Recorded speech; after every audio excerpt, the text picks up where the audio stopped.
You have, oops. You have to catch the judges in the first 10 to 15 seconds. So leave out all of the preamble about when you were a child. Instead, put us with you on that mountain and let us experience your awe of that lookout. So you start by saying, it was a huge tower. I was so in awe of it. I wanted to touch it. I wanted to feel it. I wanted to go to the top. That brings me right in, and I'm experiencing that with you. So instead of you telling me the story, you're allowing me to experience it with you, and it takes your speech to a whole different level. Otherwise, I'm afraid you're going to lose the judges in the first couple of seconds.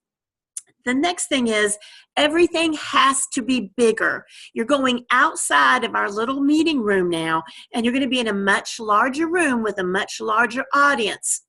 So your hand gestures are very good, but I want you to use the entire speaking area. Now they will identify for you where your limits are. I would like to see you take 2 or 3 steps to the left, say a few words, come back to the center, then take 2 or 3 steps to the right. Now you can walk while you talk and always look at the audience. Now you have a habit, just because the room has been so small, of standing in one place and you shift your weight. What I want you to do instead is walk and use the entire speaking area. Talk while you walk, and walk deliberately. Don't just pace like you're on patrol, but walk deliberately. If you'll do those 2 things, I really think that we can take your speech to the next level. That's fabulous. And Arlene, I'm so glad you went first, because you just saved 3 of my main points. I clocked you. You were talking about lookout towers are great, blah, blah, blah, blah, blah. I was sitting there wondering, when are you going to start talking about your fear? You went on, you started talking about Highway 28 to 29 at 2 minutes and 8 seconds. Oh. Whoa, you just lost 2 minutes of the most prime real estate time. And so thanks, Arlene, for bringing that up. Second, for those of you who have seen my icebreaker, heck no, nobody has seen your icebreaker. And even if they did, you will immediately alienate the other judges who have not. It's like, what the heck is he talking about? Right? So no references, no insider stories. It has to be for the audience. And I agree with Arlene, body language was great. I agree with where you start. In fact, I would start even farther down. I would start with when you were looking down, because that was really great. You were like, 600 feet down. And then you start talking from there. Because the audience will quickly fill in that you're terrified of heights and all that. Oh, you mean start the speech from there? Yeah. That's an option, because that's really powerful. Okay. When Dawn introduces you, you go up there, silence for a while, a couple of seconds. And then you go. You did really good when you did that, You go, 600, whatever you said, that was really good what you were saying. Say that and then pull up.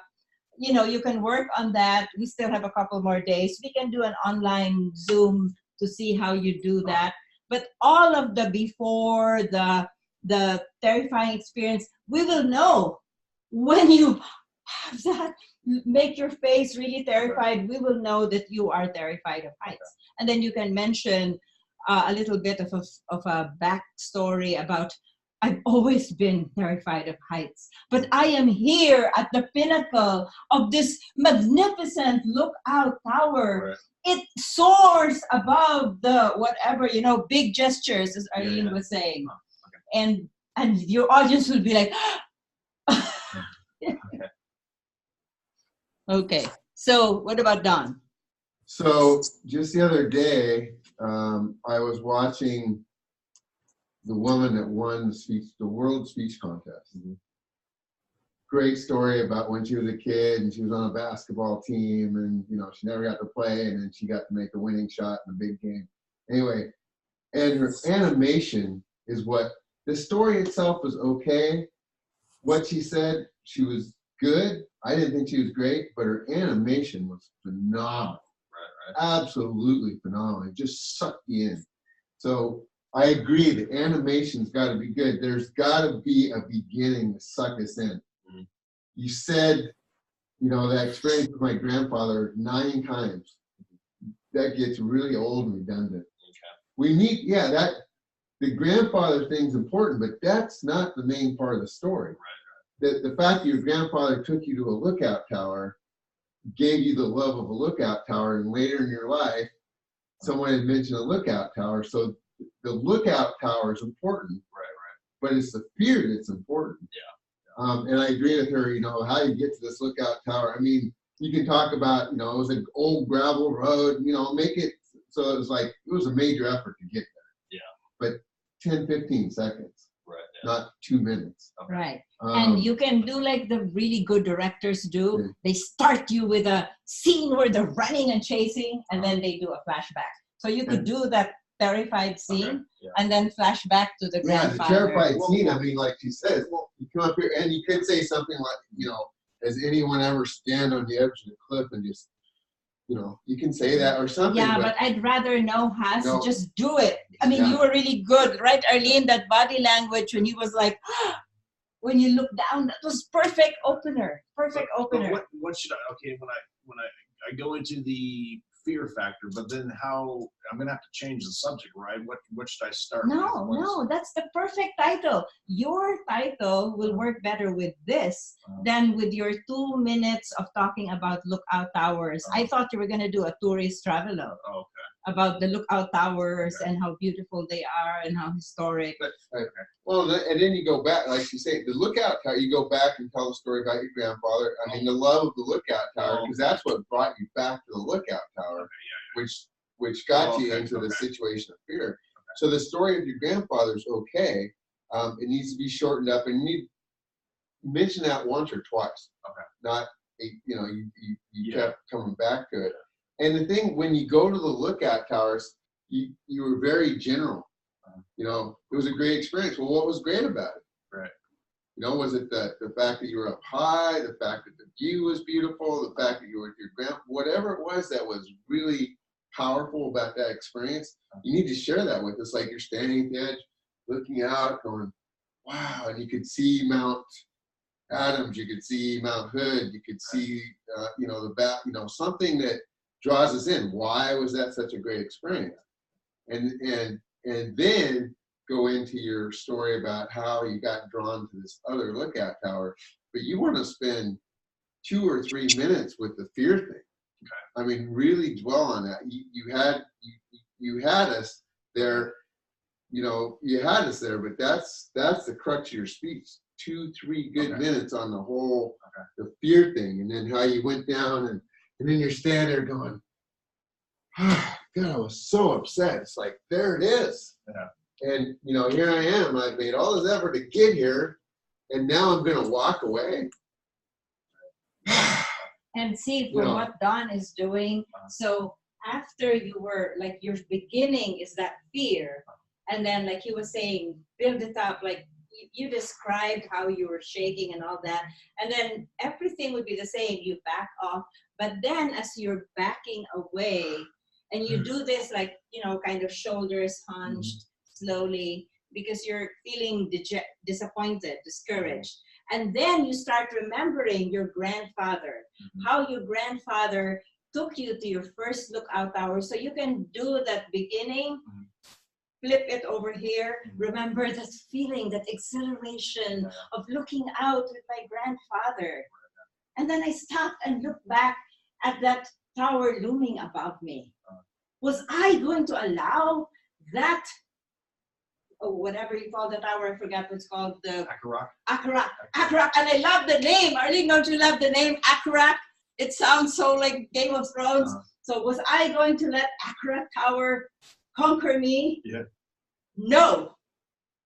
I decided who's going to go back. So in other words, now you flip it back, you go back. So you'll have your audience applauding. Here, I'm gonna show you guys here. I want to show Don at least this here. Okay, there's one more thing that I think is very important for Kevin to consider. Kevin. Okay, go. Okay. And that is that somehow we have to have a message to the audience to benefit the audience. Why should the audience listen to you? Somehow there has to be something that they can learn from you. What is your message to them? Somewhere towards the end, you could say, I know you have a fear. I have walked in your shoes. Are you going to allow yourself to not experience what you want in your life? Or are you willing to put yourself out there and take the risk and stand on the edge and grab your life by the short and curlies? Somehow you have to have a message for them that they can take away. So include them somewhere in the end, somewhere in the wrap up. So you're using yourself as an example of how you conquered your fear, but now you're going to challenge them to do something similar. Right. I really love that part about stand on the edge because it is so relevant to your fear, literally the edge, but also to anybody else's edge, whatever it may be. It may be driving, it may be relationships. Mention a couple of very different fears from yours. My fear is heights. Whatever your fears may be, it may be a fear of entering into relationships. It may be a fear of public speaking, a feir of commitment. Whatever that fear may be, stand on the edge. That was great, Arlene. Right. So this now, when is the contest? 30th. Okay, so we've got time. All right, so Kevin, I know we've thrown a lot at you. You have to pick and choose what you feel the most comfortable rearranging and changing. These are all just ideas, just like you get in a speech evaluation at the club. It's your choice. It's your speech. But it really is an important topic, and it really could be very awesome. Yeah, and it actually could. Seriously, this is it could win. Speech that could go all the way. It could win. Well, the grandfather story sucks us in. The fear thing sucks us in. There's a lot of heartwarming, potential. Because grandparent relationships, that's powerful. Right. Fear is powerful. Well, let me do it again. No, hang on. Let's not. I think Arlene's point about let's just absorb the suggestions now. I hope you're listening to all of them. I'm also recording the suggestions. So I agree with Arlene. Doing it right now would just reinforce. Should I try to make it like maybe 6 minutes, a 6-minute speech? 6 is good. 6 is good. Well, you want to give yourself 6 so that because I don't know about you, but when I see the red, it's panic time. So deer in the headlights. Yeah. So you don't. If you see the red, you're at the end. It's not like, oh God, I gotta leave this out, or I gotta, because your finish is gonna be important. Right. So if you're halfway into your finish and see the red, it's no panic because you're 10 seconds, 5 seconds from. Does that make sense? Right. And you were disqualified, way disqualified. Yeah, you were way disqualified. Well, you wasted a lot of time. Right? Yeah. You wasted 2 minutes getting us there. Right. Yeah. So you got plenty. You could just about divide the speech into 3 sections. 1 is describing your fear and letting us experience your fear. 2 is telling us about your grandfather and how you use that as motivation to conquer your fear. And then the 3rd part is when you're challenging the audience to conquer their fear. If you'll kind of think about your speech in 3 segments, then you'll be able to sort of allocate an appropriate amount of time. You could almost use 1 light color change for each segment of your speech. Okay. Yeah, that's a great suggestion. And what's I going to say? Which just flew away. Let me see. Your voice is a winning, use that voice to advantage. Many contestants would kill for that voice. It resonates. It's very powerful. So use that voice.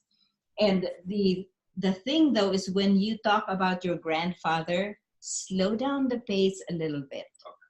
Because you're doing like the sepia when you do the back, you know, you go back, flashback, and the screen changes. So kind of slow it down and make your voice a little bit less resonating, because your voice is really that. But when you're talking about your grandfather, make it thoughtful.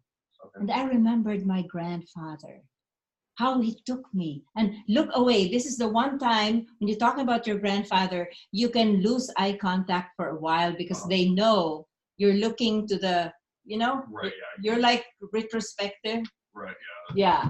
It's just so powerful. I'm getting goosebumps. Arlene. It's a really good message. Okay, so it's on the 30th. Where's in here? Where's it gonna be? It's down in Grants Pass. Oh, okay. Yeah, but we don't care about those details yet. Okay. Don't tell me you're not going to be available on the 30th. Well, we'll see. We will abduct you on the 29th. It's going to be in the morning, correct? In the morning? Yeah. Like 11 o'clock, right? 11 to 2:30. Okay, hang on. Let's not lose Arlene's valuable time while she's here. She has no control over where it's going to be. Okay. Let's hear if she has anything else, any other suggestions. The number one thing that you have going for you, the number one thing that you, Kevin, have that is unique is that you have the ability with your voice to make us feel something. We can feel your fear. We can feel your love and respect for your grandfather. And we can feel your sense of accomplishment and pride once you've done that. Make us feel what you feel with your voice. And also, too, while I was up there giving the speech, I really hadn't rehearsed it in over a week, so I was a little rusty. So what you really got was the rough draft. But with all the information you gave me today, I'll take that into consideration and practice and polish my speech better, and then I'll work on it more. Because we just came back yesterday from our guard, so all week I was doing something completely different and so distracted with other things. So I'm kind of back into the okay. mindset. Thank you for giving me a cue to say this. Okay. Watch the kinda, like'a, just like, sorta. Okay. I stopped counting after I think 6 or 7 times. Oh, did I do that too? Kinda, like'a. And you know. Yeah. Oh, you know. Okay. Watch those, because those are filler words. They have absolutely no part of delivering a powerful message. And for example, when you said tall, there are adjectives that are extremely powerful and they're not tall. Sorry to say, you sounded like Trump when you said tall, huge. I'm sorry, Arlene. You know, it just I love Trump. I'm a Trumpster. I know, that's why I said sorry. But, you know, extremely high. Yeah, Arlene can help with something else that's really high, but not tall. Okay. And even really high, you can do better than that. Yeah. You know. Oh, are we too loud? Am I too loud? Sorry. Arlene, Sorry. Don't you find though? I mean, you watch these people on TV, politicians, and you think to yourself, man, this guy or this woman, they really need to go to Toastmasters and learn how to speak. It's embarrassing. Yeah. Okay, let's let Kevin go through it one more time now, just sort of off the top of his head, kind of maybe working in some of these things. And then maybe what we should do is help him script his speech. Once he kind of feels what his comfort area is, maybe we should help him script it so that he'll have something that he can actually practice. What do you think? What do you think about this for an idea? Because like I said before, at the beginning, the first 20 seconds is absolutely critical, and you brought that up too. They got to suck us in. So what if we just work on a good beginning? Excellent. That's a perfect idea, because if you can get the beginning, the rest of it just sort of comes.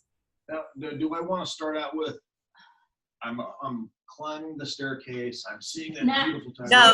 No. I mean, I'm sorry, I'm going to be a bitch right now. I'm going to say we don't need to think of another start. Let me do that. That was so powerful. I was sitting there, almost forgot to time you when you were doing that. I'm like, wow, he's really getting out of it. So just do that. You know, first, after he introduces you, don't immediately do that, of course. After he introduces, or the Toastmaster introduces you, stand there. look at the audience. Okay. Just, Okay. no, and Get the then practice. just go, step back and oops, Okay. Okay. step back and go. So do that. And then everything you were doing after that, you were leaving, and then stop. As you're leaving, stop and go, wait. Am I going to, you're talking about, am I going to let that thing conquer? Memories of my grandfather flooded me. And you start talking about your grandfather bringing you up. Forget about the guy telling you about this. Highway 28, nobody cares. Gotcha. Just your grandfather bringing you up there. And then, as Arlene was saying, start leading into the message. If you end at 6, that's perfectly fine. But if you end at 7:35 or even 7:31, you're disqualified. So let's just do the beginning. Okay. Two things to think about. Fear and your grandfather. Those two things suck us in.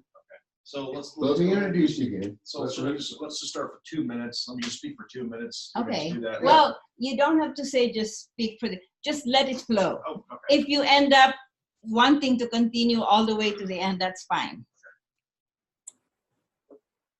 Kevin Birdsell, Conquering Fear, A Happier Me. A Happier Me, Conquering Fear, Kevin Birdsell.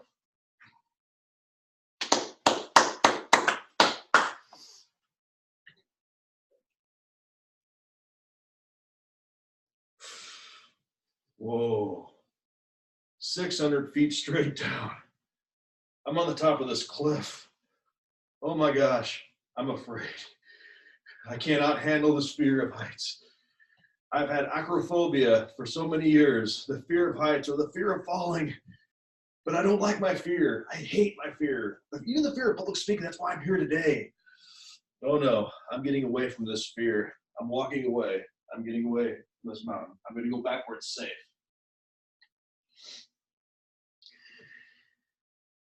I've had a fear of heights all my life. I've always wanted to break the fear. Let me start out with a little story first. I have this fascination with lookout towers. When I was 6 years old, I spent the summer in Paradise, California with my grandparents. Near this town was this big, big mountain, and on the top of this mountain was a tower. And I'd see this tower from a distance, and I just wanted to hike up to it and see it, be close to it, touch it. One day, my grandfather decided to take me to that lookout tower. When I first saw the lookout tower up close, I was in awe. It was so beautiful. It was just right there. I looked at the view. I could see from miles in all directions. It was a wonderful experience that me and my grandfather had, and I've always been thankful that he took me up there. And that's one happy moment with my grandfather. Since then, I've always wanted to go see lookout towers. I wanted to relive that memory. It never really occurred to me that we have lookout towers here, as a matter of fact, in South County. There is one above South Omaha Falls that's so beautiful, so high up.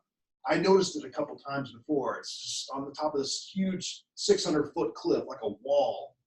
It's situated right at the edge of that wall. One day, I decided to take the day. I was going to drive up, hike up, and see this lookout tower. So I did.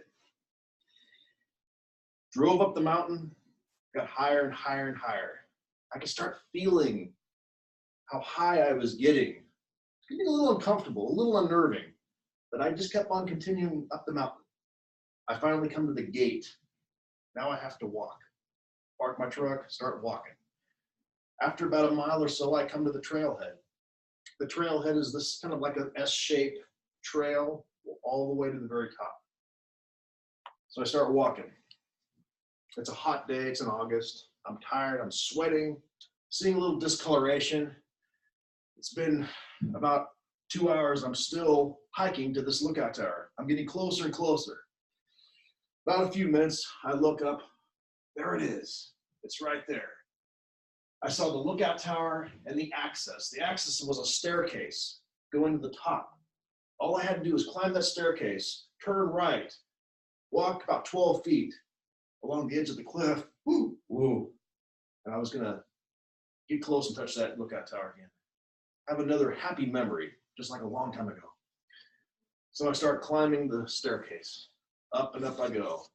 Each step, closer and closer to this happy, wonderful experience, each step closer to the most terrifying, horrific experience that I was going to be facing once I got to the top. I was not expecting.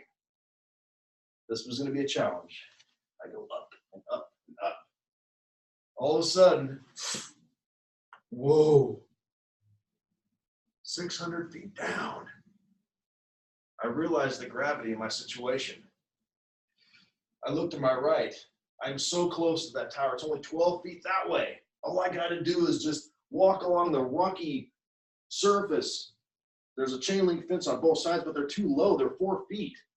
It's either I slip, I'm kind of clumsy. I slip, I fall 600 feet to my death, or I slip this way, fall 30 feet to a serious injury. I'm already shaking. I'm already feeling the symptoms. I'm so close to that tower. Can't do it. Can't do it. The fear, it's already overcoming me. It's saturated all over me. I gotta leave. So I start walking back down the stairs. I was defeated. I was beat. The fear just conquered me. I wasn't gonna have that experience with my grandfather. Then I decided I stopped. I got to the bottom and I looked up. I looked at that tower again. I said, you know what? This is ridiculous. I'm 40 years old. I've been to Iraq. I've had a lot of life experience. I've worked hard all my life. I need to grow up. I need to get over this fear. So I decided, you know what? I'm just going to do it. So I started walking back up the stairs. Came to the edge of that cliff. Hey, look at that beautiful view. You can see miles in all directions. Some trees, a river. Oh, it's so beautiful. I'm gonna walk over to that tower, touch the door. Well, kind of unstable, but oh well, I can do it. Touch the door, and I sat down, and I just decided to rest for about 15 minutes and take in what had just happened. I had conquered my fear. I relived the happy experience with me and my grandfather. And I got to touch this lookout tower. Oh, yes, a happy memory that I just established. About 15 minutes, I got up, started walking back down to my truck. I was happy that day. I conquered my fear. I'm thinking to myself, what else can I conquer? What other challenge can I face? And what other fear that I can conquer? If I can do this, I can do a lot of other things. And it made me realize, man, I like the challenge. I'm in for the challenge. That's why I joined Toastmasters. If you guys have a fear that you feel that might be a little irrational, it's holding you back from your dreams, holding you back from everything, break that fear. Break that fear and challenge yourself. You'll be a happier person. Trust me. Wow. Yay! Way Wow. better. Way better. Wow. So, And yeah, now we're on the right track. you ended at 6:27, which is Wow. good. Way better, don't you think, Arlene? Did you record it? 150% better. The beginning hooked me right in, and I was with you there, and you were very powerful when you weren't speaking in full sentences. It was like you were just doing a brain dump. You were sharing with me what was in your brain. I was there with you. It was powerful. I'm telling you, after you rehearse this a few more times, you are going to be awesome. You are coming home with a trophy. I just don't know which one it's going to be. Yep. Now it's If you make that much progress just right here, right now, I can only imagine what you're going to be like after you rehearse it a couple of times. gonna say Right. polish. We need polish. It's so much more Well, powerful. because now I'm trying to think, okay, what did I just say? See, that's the problem with me is like now I'm going to have to remember how it all Write went. down a few lines. You don't have to write the entire Can you speech. send me this recording? Of course, always. Because I haven't been getting the last Always. few. That's the thing. I didn't get the last meeting. So did you send me the last meeting? Because I didn't. Yes, Did you? I Okay. believe so. Yeah. Okay. I got to You're see seeing- myself. yeah. Okay. Yeah. Okay. Because I don't know. I just. And didn't what know. I do, in fact, I suggested to Arlene, so I do my own suggestion to her is I blast all three. I blast Kevin Birdsell at Charter. I hit the 1975 Gmail. I hit the Seven Feathers, even if I get bounced from Seven Okay. Feathers. Well, Yeah. Okay, well, let's just do that, please. So just a couple of points related to Arlene's suggestion. By the way, Arlene, you are one of the best speech coaches I've heard. I mean, very good suggestions. One of the things she suggested is think in terms of 3 segments. You were good with the first segment about the fear. You were good about the grandfather. The message was, you started talking about the message at 6 minutes and 15 seconds, and you ended at 6 minutes and 27. Go figure. You only spent 12 seconds about the message for other people. So you could afford to have at least a minute about the message, about, you know, I know you were ad-libbing there, so watch it when you were like, well, I kind of felt like, yeah, I'm just gonna do this, and don't mention public speaking, because now you're crowding people's brains. Your message is conquering fear of the heights. When you go to the fear for other people, that's when you can mention public speaking. What about you? You have fear of commitment? You have fear of something else? Driving? You can look at me because I'm afraid of driving before. Do you have fear of public speaking? And then kind of pause and people will chuckle. Whatever your fear may be, give that enough time. Develop that part. Because that's where the judges will say speech development, 30%, message impact, and all that. You probably haven't reviewed the judging ballot in a long time. You can Google it. I can also send it to you. There's speech development, there's impact, there's such and such. And is this a division contest? Yes. Okay, Arlene, this is my first division contest. Before it was area contests. Yay. Well, in the division contest, at my division contest, we have a lapel microphone. No. So if you are, okay, at my division contest, there's a stage. Nope. So just make sure that you're aware of your environment and where you'll be, and make sure that you're comfortable with where you'll be. If you can go there a day or two ahead of time and just kind of look around and walk around and just kind of get your bearings, sometimes that helps. You'll probably have 25, 30 people in the room as versus 6 or 7. I don't know the size of your division, but it's just going to be different. So as much as you can, just try to get used to those differences. Okay. I'm going to be there. Well, is this going to be where we were before that one? No, that one was the boardroom. This one is all care, health, something. You can Google it, so you at least you can see from the outside if it looks like an imposing building.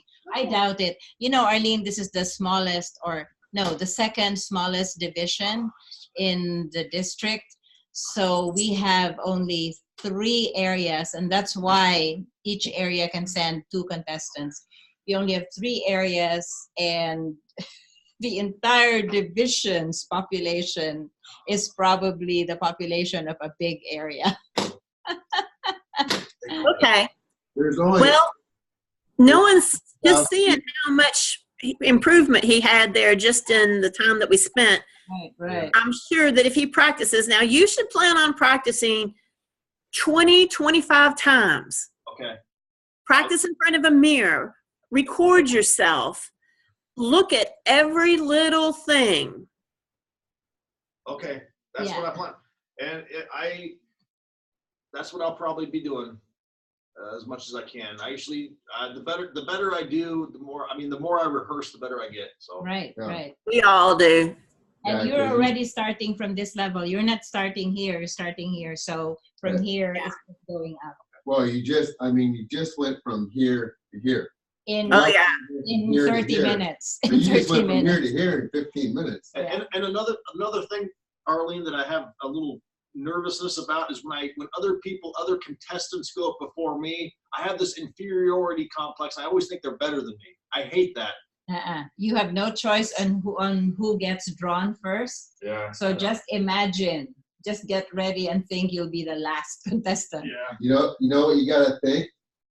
It's my turn now. I get to kick their ass. That's right. Yeah. Exactly. These guys are good, but they're not as good. Oh, I think I told you the story that I actually placed over Becky Holmes. where there was 4 contestants in my last 2 years ago. Right. I was 3rd. She was 4th. Yep. Hey, if you beat Becky, then what is that? In-N-Out Burger? In-N-Out Burger's on me, buddy. Oh, is she gonna No, be Becky's not competing. She's Oh, competing bummer. for evaluation. Oh, bummer. So Arlene, thank you. I think this was a really great session, don't you think? Yeah. I do. You should stop the recording now. Yes, You are yes. you are